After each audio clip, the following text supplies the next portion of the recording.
Oh, dear. Someone punch you on the nose?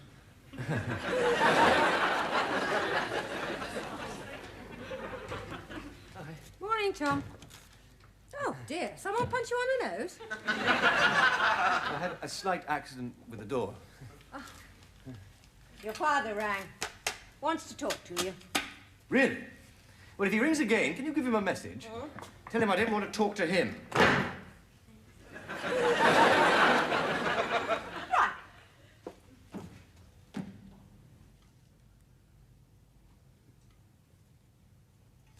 Right.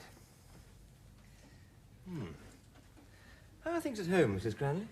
Much the same. I think I'm pregnant again. Oh, really? Are you and your husband getting on better? No.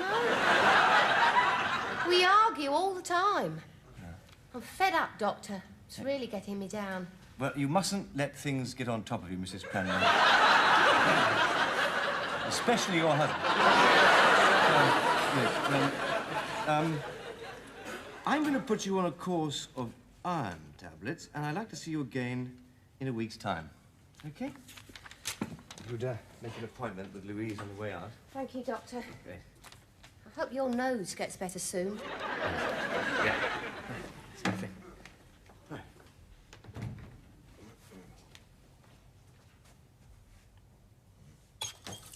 That's it for this morning. Just a couple of messages. Mrs. Kempster rang. She was a bit worried. Oh, for a change. What does she want? About your nose. She saw it coming out of the newsagents. Oh, and your father rang, so I gave him your message. Well, actually, I told him that you were too busy to talk. Afternoon, all. Hi, Charles. Oh, Charles, would you phone Susan sometime? Roger.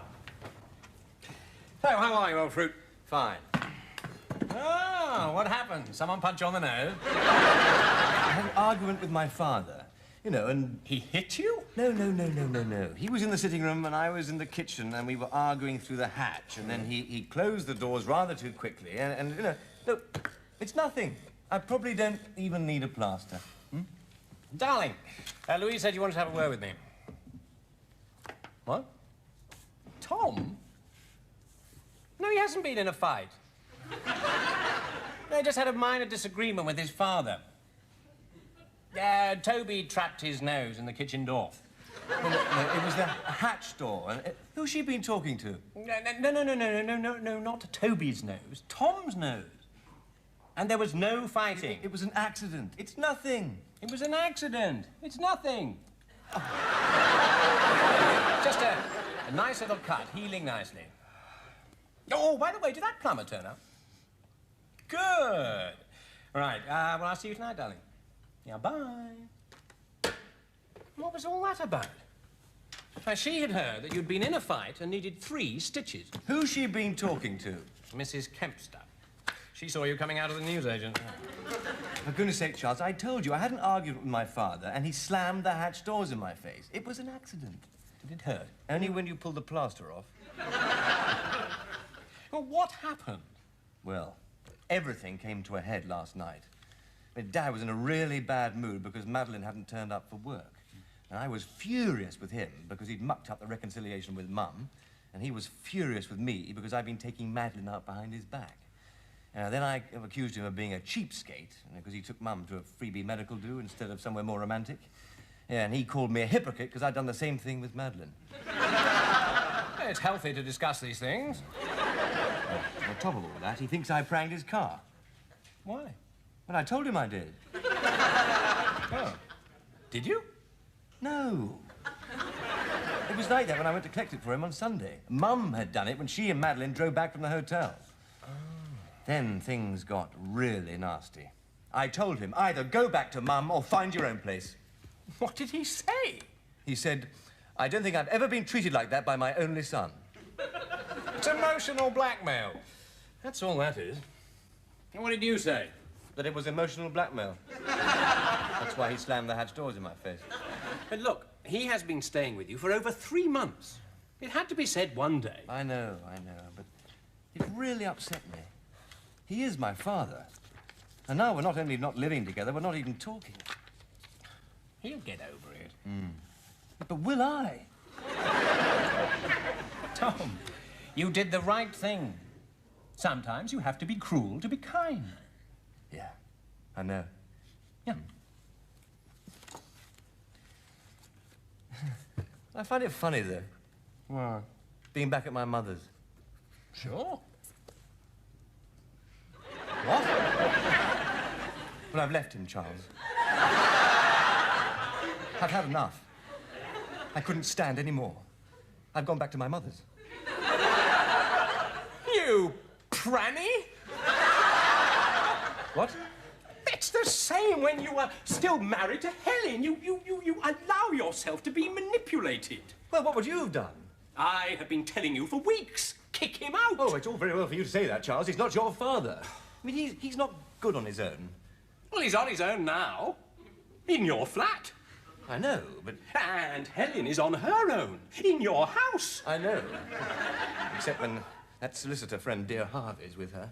No, but, Charles, it all happened so quickly. I mean, before I knew it, I'd packed my things and I was out in the hall. Why didn't you just go back in? I couldn't. Pride.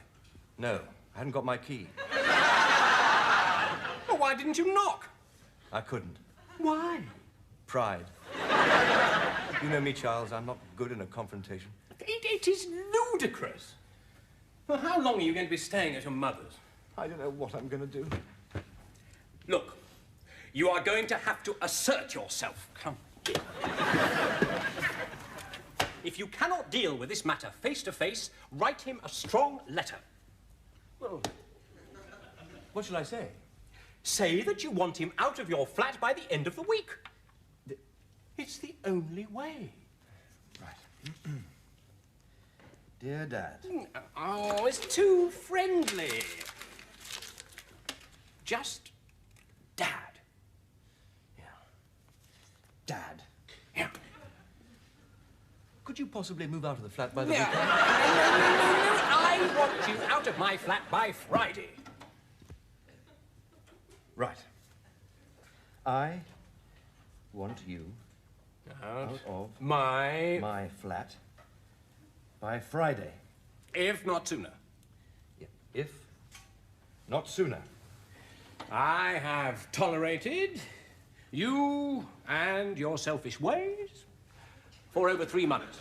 Charles, I know, I don't want to get personal, you know. But get personal. It's the only way you're going to get through to your father. For heaven's sake, Tom, you have been too soft for too long. Yeah. I have put up with you? Tolerated. Tolerated? You and your selfish ways for over 3 months. There are limits to one's filial duty.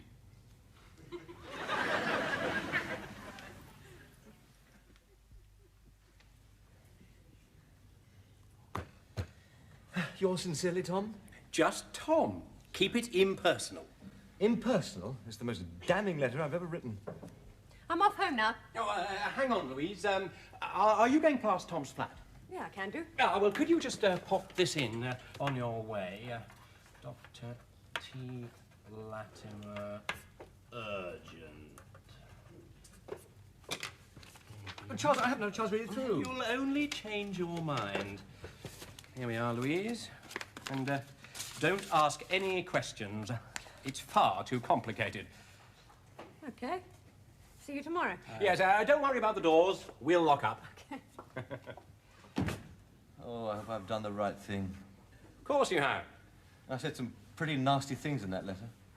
You have got to be firm. You have got to force the issue.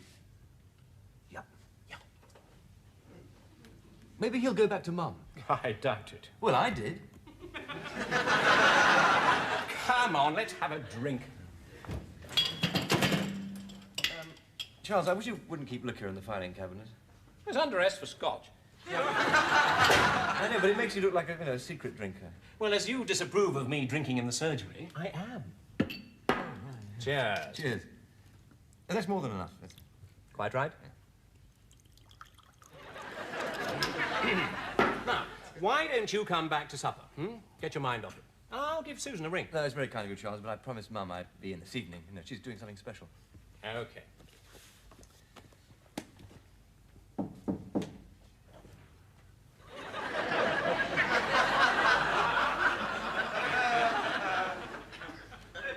Toby! Well, what a pleasant surprise. I hope I'm not interrupting. The front door was open. No, we are, funny enough, we were just talking about you. Oh. Well, I was just on my way to Harley Street, and I thought I'd drop this mail in for you. It came this morning. Well, you could have sent it to Mum's. You know where I'm staying. I thought it might be urgent. Thank you.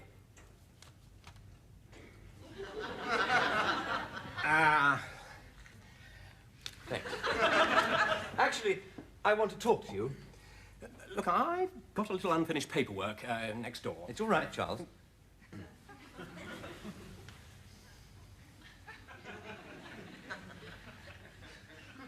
I want you out of the flat by the weekend.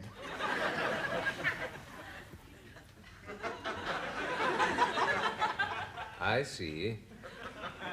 Tom. By Friday, to be precise. Really? Yes. I mean, there are limits to one's filial duties, and I think I've honoured mine. Fine. Fine. I'll move out this evening. Splendid. In fact, I'll move out this afternoon. No hurry.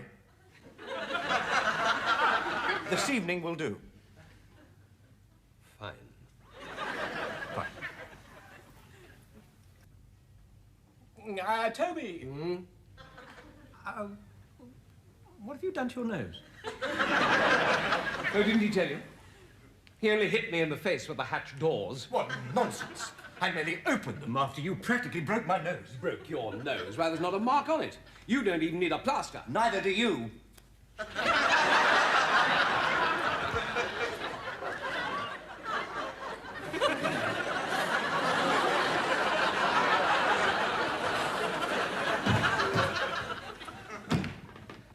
Well, how did I do? It was a bit strong, Tom. Talking to him like that. What? Well, he is your father.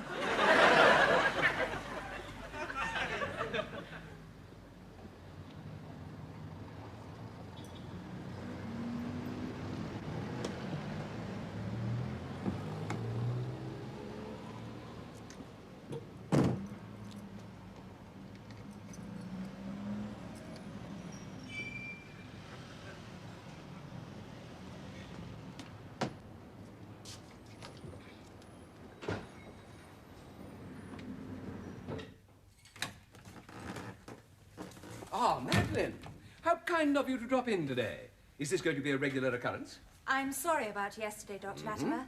I just needed some time off to get my head together. I see. And is your head together? I think so. Go on. Dr. Latimer, I know Tom and I should have told you about our relationship, and I'm sorry you found out the way you did. My dear Madeline, what you get up to in your leisure hours and who you get up to it with is no concern of mine, as long as it does not affect your work. Thank you. Unfortunately, it has affected your work. I mean, why you had to deceive me like that and carry on that clandestine affair behind my back, I simply don't understand. You could have told me. I mean, I'm not a monster, am I? I'm not an ogre. No, not really. Yes, well, you know that you can always talk to me. My door is never closed.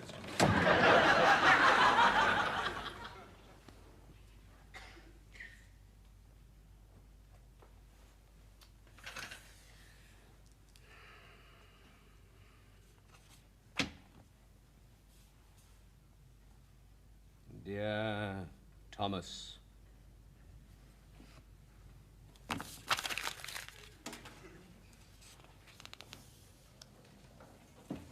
Thomas.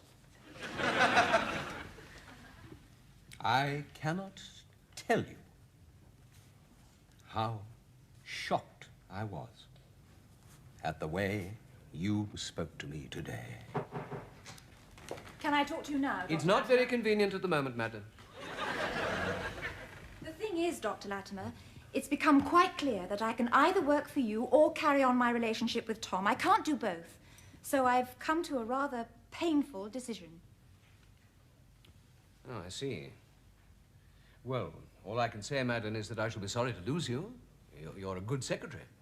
So I'm going to give him the elbow. Oh. Oh. Oh, well. Splendid. Yeah, well, that's all right then. Madeline. Yes?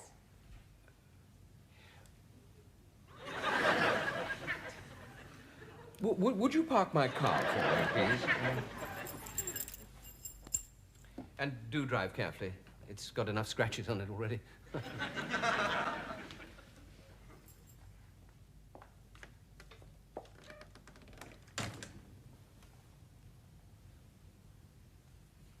Thomas, I cannot tell you how shocked I was at the way you spoke to me today. Shocked. And disappointed.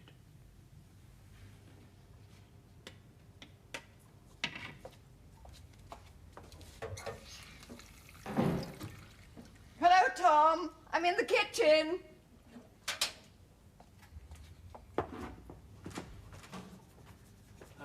Hello, darling. Sweetheart, have a good day? Not bad. Did your father come round to see you today? Yes. Have you spoken to him? Now, Tom, don't tell me off, but I rang your father and he promised he'd go round to the surgery and apologize. Did he? Yeah, well, you know, we sort of cleared the air a bit. Oh, good. Well, it's so silly you two not talking, isn't it? Yes. Look, I'm going to get out of these clothes. All right. Oh, Tom! Tom, lay the table in the dining room, would you? Harvey and Helen are coming to dinner. What? Harvey and Helen coming to dinner. Mum, do you seriously think that I'm going to have dinner with my ex-wife and her grabbing solicitor? It's a long-standing invitation.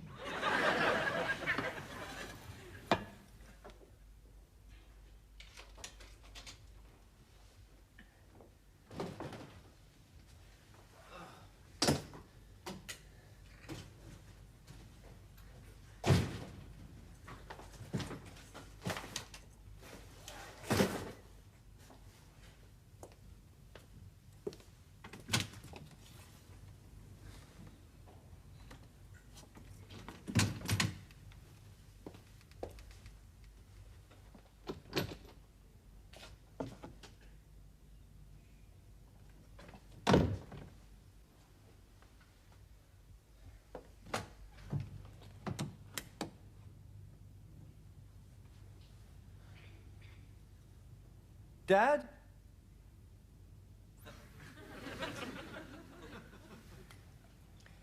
It was awful, Susan. I felt so sorry for Toby. I think it's unforgivable. Mark you, Charles, you must take some of the blame. You've been telling Tom for weeks he should show his father the door. But not like that. I mean, there are ways of doing these things. I mean, I helped him write a very civilized letter. It was quite unnecessary to talk to Toby like that, especially with me in the room. I mean, I was terribly embarrassed. Of course, Tom's conveniently forgotten he stayed with us for 8 weeks after he first left Helen. Yes. He'd still be here if you hadn't kicked him out. Yeah. Mind you, he wasn't my father. No, I'll get it.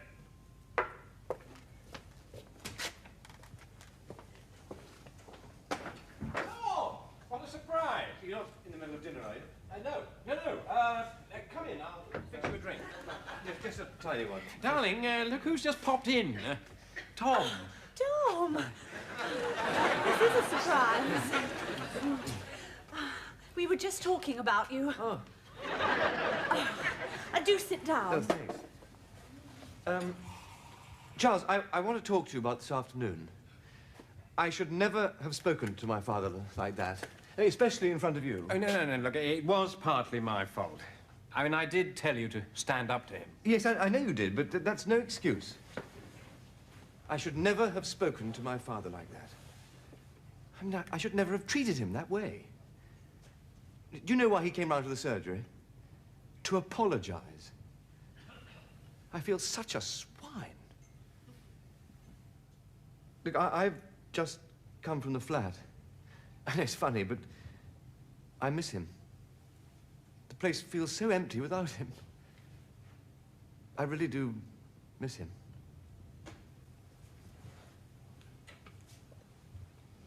Susan, Charles, the room is quite delightful. But I insist that it should be only for one night. I mean, I'll be perfectly all right in a So I'm going to have the flat to myself again. It'll make a big difference to our relationship. But your father didn't say anything when I talked to him this afternoon. I know, but it all happened very quickly. And let's face it, he couldn't stay here forever. No. It's going to give us a lot more privacy.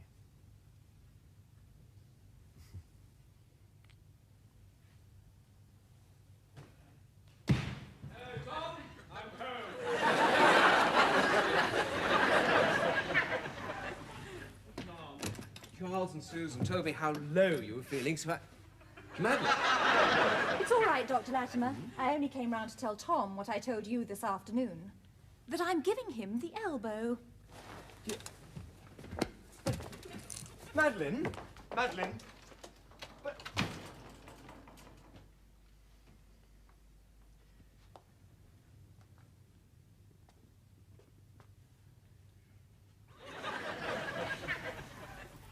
An hour ago, you were telling Charles and Susan how much you missed me, so I came back to keep you company. I'm sorry, Tom. Thanks. Leave it to me, Tom. I'll explain the whole thing to her. Darling. Il dottore, chi è il dottore? Doctor. Scusate signori di disturbarli, ma ho bisogno dell'aiuto. Mia he's a moglie doctor sta too. per partorire, se mi potreste aiutare. Andiamo signore, vi prego, aiutatemi. I think he wants us to go with him. Venite, fate qualcosa. Ascoltate, mia moglie, sai, mia moglie sta per avere un bambino, Bambino! Sì! He's going to have a baby! Sì, baby! Come on, Daddy, help.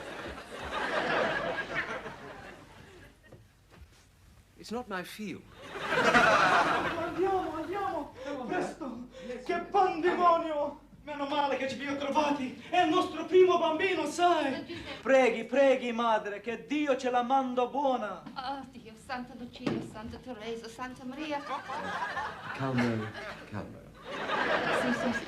Madonna mia, Padre mio, Figlio mio. Oh, bravo, Signore. Oh, Dad. That was fantastic. A beautiful baby girl. You know, Tom, I'm very proud of you. Well done. You know, Dad, for a dermatologist, you make a marvelous midwife. Yes, well, considering it's not my field. He was really incredible, Mum. You'd have been proud of him. I merely assisted. He did all the work. I think you're both wonderful. I can't believe it. She's a beautiful baby, Mum. We're going to see her this evening. I tell you what, I'm going to drop in at Harrod's baby department and pick up a little pink something. Oh, I go to Mothercare. Mothercare? Why would you do that? Come on, who's for breakfast? Scrambled eggs? Oh, no, thank you, darling. We had something at home. Well, I'd better go. I'll be late for surgery. Oh, yeah, me too. Oh, by the way, Tom. Yeah. This came for you yesterday. It's marked urgent. It was delivered by hand, and I'm terribly sorry, but it completely slipped my mind. Don't worry at all. That reminds me, Toby. The letter came for you this morning. Oh, really? I was going to forward it on. It's marked personal.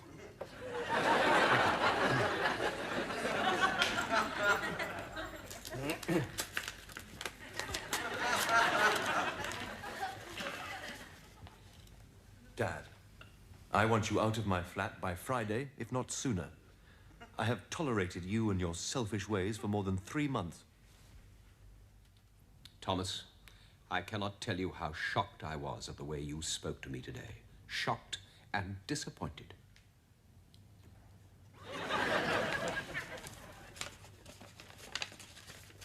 Wasn't important. Nor was mine.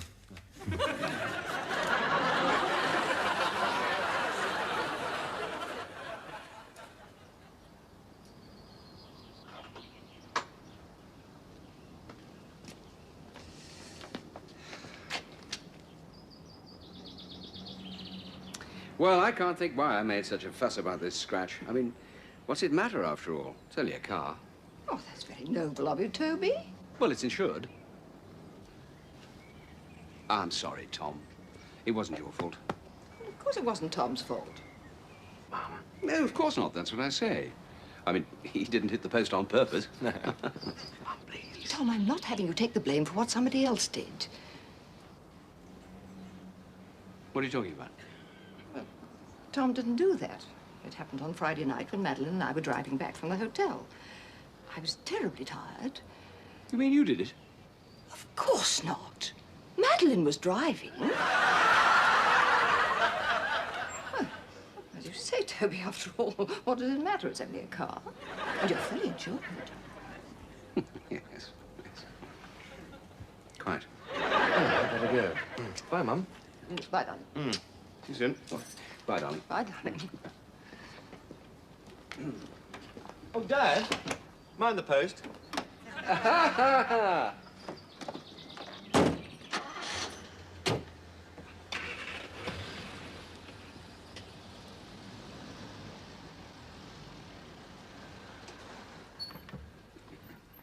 Hey.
Oh, hello, Doctor.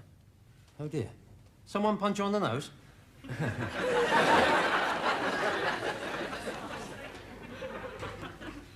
Morning, Tom. Oh, dear. Someone punch you on the nose? I had a slight accident with the door. Your father rang. Wants to talk to you. Really? Well, if he rings again, can you give him a message? Tell him I didn't want to talk to him.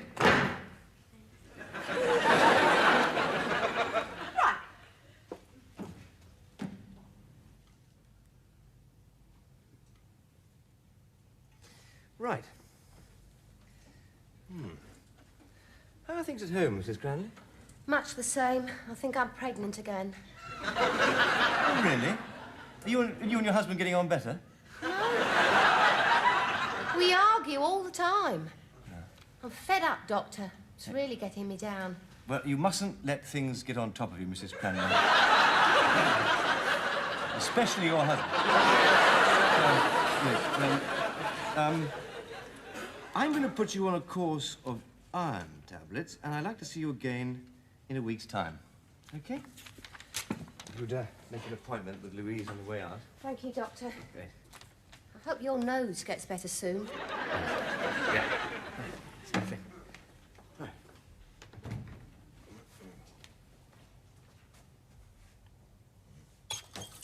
That's it for the Morning. Just a couple of messages. Mrs. Kempster rang. She was a bit worried. Oh, for a change. What does she want? About your nose. She saw it coming out of the newsagents. Oh, and your father rang, so I gave him your message. Well, actually, I told him that you were too busy to talk. Afternoon, all. Hi, Charles. Oh, Charles, would you phone Susan sometime? Roger. So, how are you, old fruit? Fine.